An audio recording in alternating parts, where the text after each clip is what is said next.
para nosotros, porque iniciamos el programa a las 10 de la mañana. Tenemos muy temprano a la senadora de la región de Magallanes, Carolina Goich Borovich. Senadora, muy buenos días, Radio Porvenir le saluda.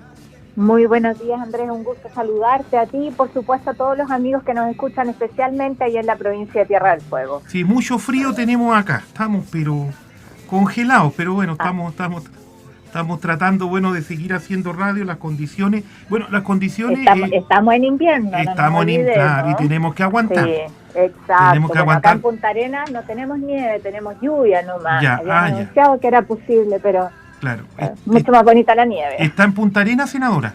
En Punta Arenas, sí, Andrés. Oiga, senadora, usted hace un día atrás pidió oficialmente poder activar cuarentena sobre todo en la ciudad de Punta Arenas, ¿no es cierto?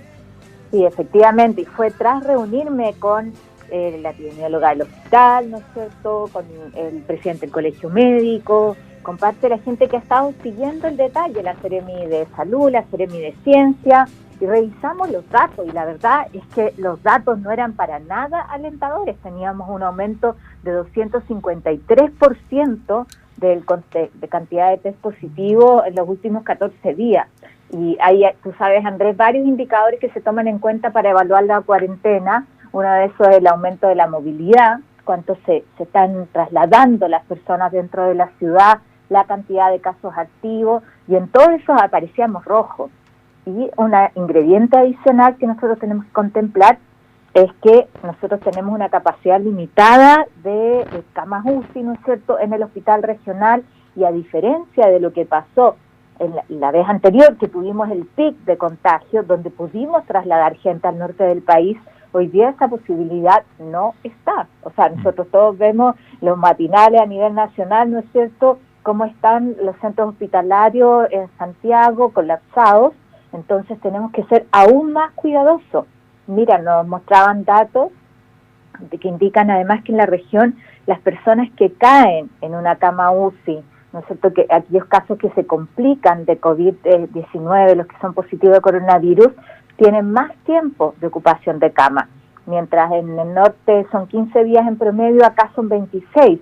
O una persona que sale positivo tiene 30% de más probabilidades de terminar en una cama UCI que alguien en Santiago. Eso probablemente tiene que ver con las enfermedades de base que tenemos en la región, pero lo que uno dice acá, tenemos que estar súper alerta porque no podemos permitir que el virus se propague y que perdamos el control. Senadora, ¿por qué tiene que pedirlo esto parlamentarios de la región? Y bueno, voy a utilizar un término quizás medio duro, pero ¿y no se le cruje a la Seremi de Salud? Bueno, yo estuve el día lunes reunida con la Seremi, vamos a estar ahora un ratito más, justamente a las 11, nos vamos a reunir con el director de servicio, con la Seremi, con el alcalde Claudio Radonich, porque en esto yo creo que todos estamos al servicio, o sea, lo que queremos es colaborar, y yo creo que ha sido una de las claves de por qué en Magallanes nos ha ido mejor que en el resto del país, mejor que en Santiago de todas maneras. Es porque, oye, aquí independiente de qué color político tienes o de cuál es tu rol, tenemos que colaborar todos, eso es lo que corresponde, y no podemos esperar a que nos digan desde Santiago, ¿no es cierto?, que nos den la instrucción. Ahora sí, yo quiero reconocer la disposición que ha tenido el nuevo ministro, tú lo escuchabas ayer en la vocería, cómo se refiere a Magallanes, me llamó tempranito para entregarme los datos, para decirme que aparentemente los últimos resultados van disminuyendo los contagios, pero cuidado, o sea, a mí me preocupa es cuando aparece como buenas noticias y que la gente se relaje, o sea, estamos, como uno dice en chileno, en capilla, ahí en la mira. Da gana de no decirlo. De repente, para que o sea, no es para mantener a la gente asustada, pero la gente se relaja. Yo le comento que el otro día habían ido, mire, le voy a dar un ejemplo de Porvenir. El otro día habían ido unos jóvenes al hospital de Porvenir, me comentan, y que habían ido a pedir si le podían hacer el PCR para ir a jugar una pichanga de fútbol. No, claro. Mira, entonces son cosas que... Pero además no entender, cuando tú haces el PCR, porque además habiendo una sospecha de que te contagiaste porque tuviste contacto estrecho con alguien que salió positivo o porque estás con los síntomas, tampoco te puedes ir después de hacerte el examen a dar vueltas, sino que tienes que guardar cuarentena estricta hasta que tienes el resultado. Claro. Incluso la indicación es que también podría ser un falso negativo, entonces esto de verdad hay que tomárselo súper en serio. A mí hasta gente el día de ayer me decía, pucha, pero vamos a cuarentena de nuevo y mi negocio que recién lo estoy empezando a abrir. O sea, es que acá lo que tenemos que hacer es ser muy riguroso en tomar las medidas de aislamiento, ¿no es cierto?, de distanciamiento físico, del uso de mascarilla, salir solo lo estrictamente necesario. O sea, ya vamos a tener tiempo de poder ver a la familia, de poder ver a los amigos, pero ahora depende de nuestro comportamiento el que efectivamente podamos mantener controlado el contagio y sabemos que, oye, un foco acá, además de un empleador irresponsable, que yo espero que tenga sanciones ejemplificadoras, pone en riesgo finalmente a toda la comunidad. Entonces, por eso no podemos bajar la guardia, Andrés. Claro, ahora el tema de la fiscalización también es muy importante, senadora, porque, por ejemplo, en todos los sectores, estos empleos precarios que hoy día existen de repente en las plantas pesqueras, estas maquilas que se hacen, que se van cambiando de pesquera en pesquera, de repente un grupo de gente también hace que de repente exista una zona de riesgo, y eso yo el otro día lo conversaba con la Seremi del Trabajo, entre una, y le comentaba de que es complicado, de que hay que tener mucho cuidado con eso, porque un foco como lo que pasó en Punta Arenas, imagínense en porvenir en cualquier situación, podría ser súper complicado.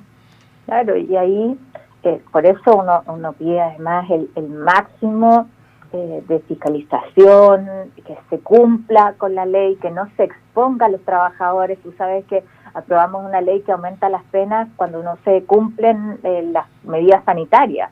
Y dentro de eso está también un empleador que obliga a un trabajador a incumplir la cuarentena o que lo pone en riesgo. O sea, eso no puede ser, porque no solamente pone en riesgo la salud de ese trabajador, sino bien, como tú señalas, también de la comunidad. Entonces, yo creo que en esto es muy importante, mientras no tengamos vacuna, ¿no es cierto?, vamos a tener que aprender a convivir con el virus.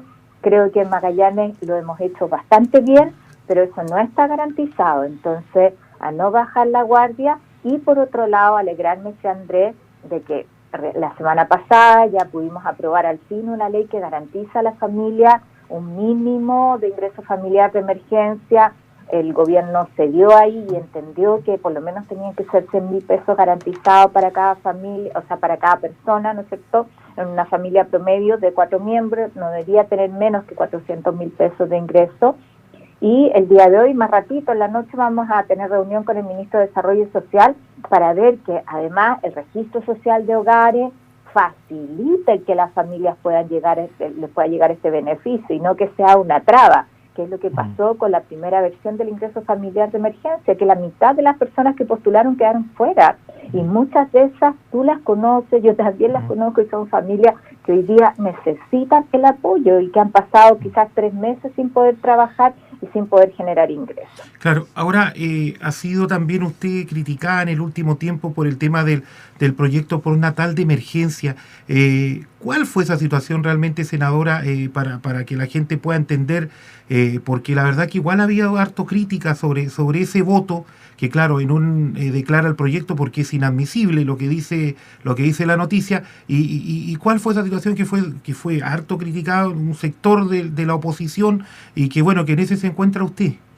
Sí, no, qué bueno que me lo preguntas, porque así uno puede explicar. Nosotros no votamos el postnatal de emergencia, o el aumento del postnatal. O sea, y yo, ¿quién más que yo, Andrés, voy a estar a favor? Y lo defiendo absolutamente.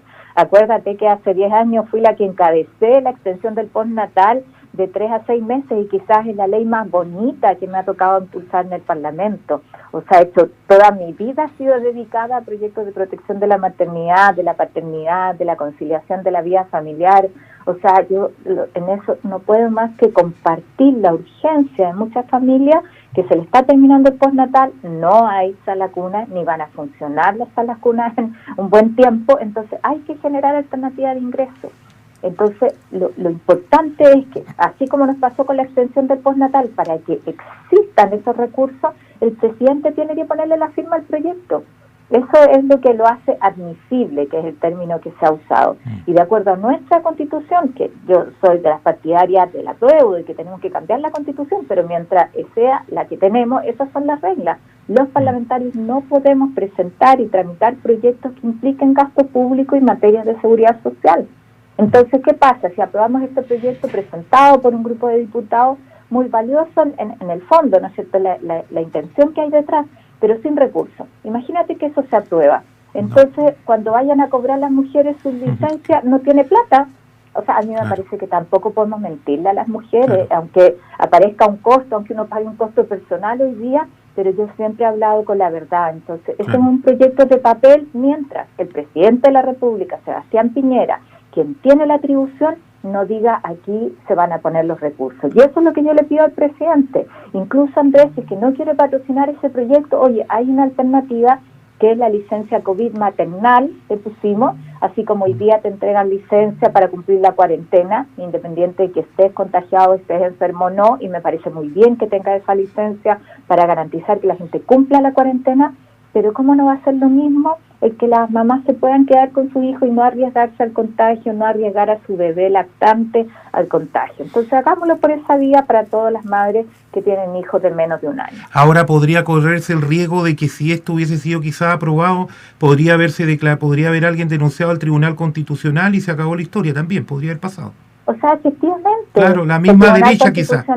No, pero el mismo Tribunal Constitucional lo haría. Pero además, Andrés, algo que es muy simple. Yo creo que todos entendemos que el postnatal implica gasto, ¿no es cierto? Porque es el pago de la licencia de las mujeres, se hace con cargo a un fondo. Esos son recursos. Imagínate que aprobamos el proyecto pero no tiene plata. ¿Cómo se pagan las licencias? ¿Me entiendes? O sea, se trata de eso. Y eso hoy día es una atribución que tiene el presidente de la República. Entonces, de verdad, yo lamento mucho que se confunda la gente, porque la gente no entiende, obviamente, si dice esto se aprobó en la Cámara de Diputados, pero después en el Senado lo rechazan. ¿Por qué?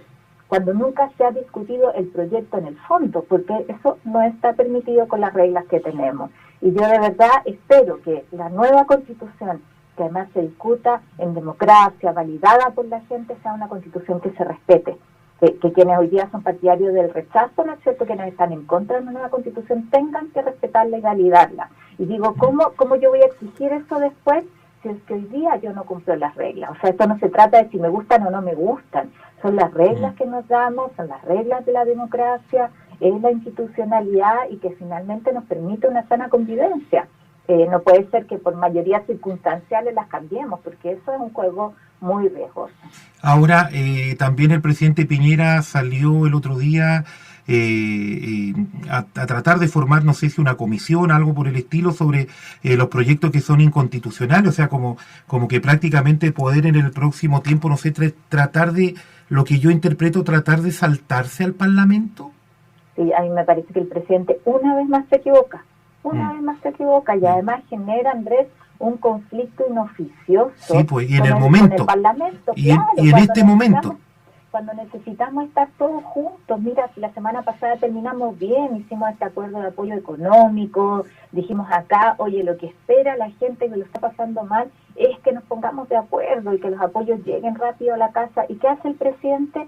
Crea esta comisión que de verdad yo no sé qué abogado constitucionalista serio va a estar dispuesto a prestarse para ese show. Perdona que te lo diga así, pero a mí me parece que es eso.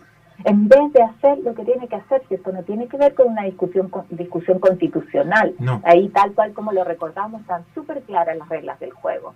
Esto tiene que ver con una definición política, con voluntad política del presidente de la República. ¿Por qué en vez de juntar esa comisión no dice aquí vamos a patrocinar el proyecto, nos vamos a hacer cargo de que la gente efectivamente tenga la tranquilidad y que no le van a cortar los servicios básicos y eso está garantizado por ley? Si eso es lo que hay que hacer, o sea, el presidente tiene que hacerse cargo de las demandas ciudadanas. Y creo que eso es mucho más fácil que estar inventando estas comisiones que solamente generar un conflicto artificial. ¿Podrá ser una protección a estas grandes empresas, senadora? Una protección, en el caso de los servicios básicos, sí, pues uno dice, obviamente, claro. Pero ahí es donde el presidente se pierde una vez más, donde el presidente no entiende. O sea, si queremos que se cumplan las cuarentenas, hay que garantizarle a la gente el que se pueda quedar en casa. Y mientras más se dilatan los apoyos, oye, más se expande el virus. La gente, mira, los indicadores que hay, ayer salió una encuesta a nivel nacional de Santiago, el 60% de las familias tienen a alguien que ha salido a trabajar y están en cuarentena total. Esa es una cuarentena de papel, Andrés. Eso no sirve, obviamente, por eso no han tenido resultados esas cuarentenas. No pero que distinto es si le decimos a la gente, mire, a usted no le van a cortar ni el gas, ni la luz, ni el agua, lo va a poder reprogramar, va a tener 100.000 pesos por persona de ingreso, le va a llegar efectivamente una caja de alimentos también, para que se pueda quedar 15 días tranquilo, y con eso contenemos el virus, hacemos lo que se llama la trazabilidad, ¿no es cierto?, que es saber por dónde se está moviendo, quiénes se están contagiando, los aislamos y contenemos. Si la cuarentena tiene sentido para eso, cuando cuando tú perdiste la trazabilidad, el control de dónde da el virus, oye, poder detener y retomar ese control. Y ahí es donde uno dice, esto es un programa son medidas que están juntas, que tienen que ser miradas en forma integral. Y eso es, yo creo, la incapacidad de entenderlo, de entender que aquí la oportunidad, Andrés, de las ayudas hace la diferencia. Aquí no sirve, yo hablo de comprar barato, que de repente yo veo que el presidente está pensando que le va a durar más el fondo si extiende el momento en que entrega los beneficios. Ahora, ¿qué iba a pasar? Sí. Pero eso es al revés, claro. Sea, mientras más se demora, más se expande el virus y es más difícil de controlar. Mire, lo que pasa es que el tiempo de prórroga de los servicios básicos es hasta el próximo martes. Porque ahí se cumplen los 3 meses. ¿Qué va a pasar del martes en adelante cuando a la gente le empiecen a cortar los servicios, senadora? O sea, es que acá lo que se necesita es volver a prorrogar. En pleno invierno. Es volver a prorrogar. Mira, es lo mismo que el seguro de cesantía. Ayer hablaba con la ministra del Trabajo para pedirle que se apure la ley que nos va a permitir que no sigan bajando los giros del seguro de cesantía. Porque cuando se implementó esa ley, cuando la discutimos hace más de 2 meses, siempre se pensó que esto iban a ser solo 2 meses. Y mira, no, o sea, aquí tenemos todavía 2 meses por delante, al menos. No, claro, mínimo. Entonces, no puedes a la gente bajarle menos que la mitad del sueldo. O sea, por lo menos mantengamos el 55%, que es lo que acordamos. Pero eso hay que tramitarlo ya en el Parlamento, en esta misma lógica de poder dar tranquilidad a las familias. Bueno, desde La Moneda hace un poquito días atrás se licitó la adquisición de suministro de productos gourmet con un presupuesto inicial de 100 millones de pesos. En medio de la pandemia COVID-19, ¿qué le parece? No, me parece una vergüenza, una vergüenza, o sea, es como una burla para la gente. Mientras tienes personas que no tienen lo mínimo para subsistir, estar dándose esos lujos, entonces uno dice, ¿dónde vive la gente en La Moneda? O sea, rompamos la burbuja, que salgan un poco a terreno, que se conecten con la gente y sintonicen. Yo de verdad creo que no hay lugar y que esto tenga que ser denunciado para que se tomen medidas, me parece increíble. Claro, porque si uno quiere, no sé, tratar de rebajar los presupuestos, mire, del FNDR en las regiones, que es lo que está pasando, que es lo que quieren, y usted se encuentra con estas cosas, es como molesto. O sea, a ver, a mí por lo menos en lo personal me causa mucho ruido y me causa molestia, porque para algunas cosas cerramos la billetera y para la otra la abrimos, pero de par en par. No, eso es inaceptable. Respecto al presupuesto regional, parte del acuerdo económico que se generó es que los presupuestos para el próximo año no tienen que bajar. Claro. Y eso vamos a tener que cautelarlo y estar mirando ahí. Siempre sabemos que Hacienda hace su juego y después mueve, pero si queremos reactivar, y en particular en nuestra región, Andrés, dependemos de la inversión pública. Entonces, no puede ser que tú digas, por un lado queremos reactivar la economía y por otro lado estés quitando recursos, y vamos a tener que ver que además sean obras que generen harto empleo, vamos y construyamos más viviendas sociales que además son tan necesarias, no sé, busquemos obras que efectivamente generen espacios de trabajo para nuestra gente. Claro, o sea, por ejemplo, mire, imagínese que en el presupuesto, en la glosa presupuestaria de funcionamiento, ni siquiera está incluido el secretario ejecutivo del Consejo Regional. No estaba. O sea, los gastos, por ejemplo, los gastos para que funcione el gobierno regional de Magallanes, ni siquiera los mínimos están. O sea, yo le digo de que la verdad que uno ve ese tema presupuestario y da ganas de, ¿sabe qué?, levantarse y irse para su casa y se acabó la historia, porque la verdad que yo encuentro que incluso cae en una falta de respeto. Después nos encontramos con esto y la verdad que para algunos la billetera se cierra en forma total y para otros no, senadora, y eso es lamentable. Yo comparto contigo la indignación ahí, y por otro lado se compra caviar, ¿no es cierto? Claro, o sea, como eso que no es lo que uno espera. Y sí, Andrés, aprovecho yo de dar buenas noticias, porque en medio de esto creo que igual es importante. Ayer tuvimos un muy buen encuentro virtual, encabezado ahí, conducido más bien por Amaro Gómez Pablo, con el diputado Celi es el presidente de la Comisión de Salud de la Cámara, en algún momento quizás lo podrías entrevistar. Sí, lo entrevistamos la otra vez, pero lo vamos a volver a hacer, sí. Eso, porque sí. tenía una súper buena noticia, ellos estaban discutiendo la Ley Nacional del Cáncer y ayer terminaron de aprobarla en el detalle, ahora debería ser visto por la Comisión de Hacienda, que es algo bastante rápido, y después por la totalidad de los diputados, y con eso ya nos vamos acercando a algo que hemos venido trabajando hace tantos años para tener efectivamente la Ley Nacional del Cáncer vigente. Hoy día no con todos los recursos que nos gustarían, eso hay que decirlo con franqueza, pero por lo menos con un piso, 60.000 millones para poder financiar tratamientos que hoy día no están cubiertos ni en la Ley Descartes Soto, ni en el GES. Me parece que son un paso importante, pero además hay toda una política de formación de recursos humanos, incluida ahí oncólogos, enfermeras de práctica avanzada, se establece un registro para tener datos. Mira, a propósito de toda esta discusión sobre los datos de mortalidad en el caso de COVID, uno dice, más importante que nunca el tener en esto el seguimiento de lo que pasa con la gente con cáncer, el poder tener en estos fondos también disponibles para investigación, el fortalecer la red de centros oncológicos, donde, bueno, en Magallanes hemos hecho nuestro esfuerzo y ahí hay que reconocer siempre al Consejo Regional cuando dijo no avanzamos en el nuevo hospital si no tenemos unidad de oncología, pero también eso requiere ser reforzado, así que una buena noticia, e incluso los diputados incluyeron un punto que tiene que ver con garantizar que las personas que están con cáncer no las echen de su trabajo y puedan tener también un fuero laboral. Y a mí me parece que eso es entender que la enfermedad tiene que ser mirada en forma integral, o sea, no es solamente tener acceso a la quimioterapia, que es tan importante, o a la cirugía, sino también a mantener tu trabajo, a tener el apoyo psicológico, a que la familia pueda también tener acompañamiento. Sí, ahora, por ejemplo, también la decisión en su momento, en el gobierno anterior, de aprobar esa gran obra que es el CADI, que en un momento hubo crítica, pero mire cuánto sirvió en época pandemia. Por supuesto, o sea, yo ahí aplaudo el que tengamos iniciativa y creo que es algo que tenemos que mantener y potenciar como región, hoy día más que nunca, porque te fijas que hay cosas que, como ha sucedido muchas veces en la vida, vamos a tener que resolver solos, no podemos estar esperando que de Santiago vengan las soluciones. Y además tenemos gran capacidad en nuestra gente, que es algo que yo valoro. Yo veo con dolor cómo se traen trabajadores del norte. Y uno dice, ¿por qué? ¿Por qué no se le da espacio a nuestra gente, a nuestros jóvenes, a nuestras mujeres? Hay tanta gente que necesita trabajar y además tenemos riesgo de estar importando el virus desde otras regiones. O sea, apostemos por nuestra gente, por nuestras capacidades. Sí, yo creo que eso va a ser muy importante. Senadora Carolina Goich, agradecido por el contacto. Y bueno, esperemos seguir de la misma manera. Yo creo que va a ser 2 o 3 meses muy noticiosos y eso no hay duda de que así va a ser. Pero bueno, también nos da una buena noticia que por lo menos las conversaciones que tuvo con el ministro de Salud, que nosotros también antes de ser ministro tuvimos la oportunidad de entrevistarlo acá, es muy importante porque eso como que independientemente que no es muy bueno decirlo, pero los números no han subido tanto y eso también nos deja un poco de tranquilidad, pero no a confiarse. Exactamente. Sé que vas a entrevistar a Isacor, al diputado hoy día, ¿no? Sí, pues ahora sí, después de usted. Ya.